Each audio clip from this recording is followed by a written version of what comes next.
There may be a delay, but that vote is set to go at 9:30. And if he makes it out of committee, where there are 3 Republican senators, Collins, Murkowski, and Flake, who are on the line here, if he gets out of committee, he is likely to pass the full Senate, which is controlled by Republicans, in a vote that could happen as early as Tuesday. The Senate could be working on Saturday for this. Garland and I have been going at it this morning in a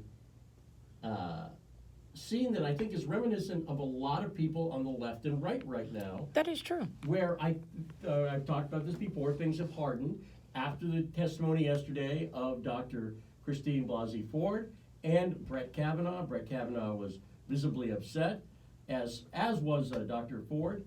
And I said I don't think it's changed a lot of people's opinions, but I think it's hardened people into their previous positions, and we'll see how that plays out. In other headlines, Elon Musk, the head of Tesla, is being taken to court by the SEC, the Securities and Exchange Commission, after he tweeted out a couple of months ago that he was going to be selling Tesla for a share price of $4.20.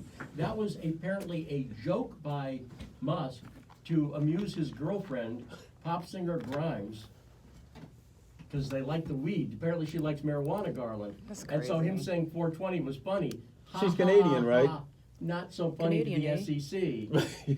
Not so funny at all. So- That's artificially manipulating the stock price of your company, and that's kind of illegal, isn't it? Just a little bit. That's what they're saying. Ask Martha Stewart. That's what they're saying. New York Times, I'm going to mention this story. New York Times is attacking the new head of Italian state TV in the pages of the Times this morning, saying he's a proponent of fake news. They're using the Skripal poisoning case as an example of this. I want to point out how they sneak premises in. They tell people, okay, it's about this. He's fake news. Then they use as an example of fake news the Skripal case, which there are legitimate questions about, as everyone who listens to Fault Lines knows. Finally, Erdogan, Recep Erdogan, leader of Turkey, is in Germany.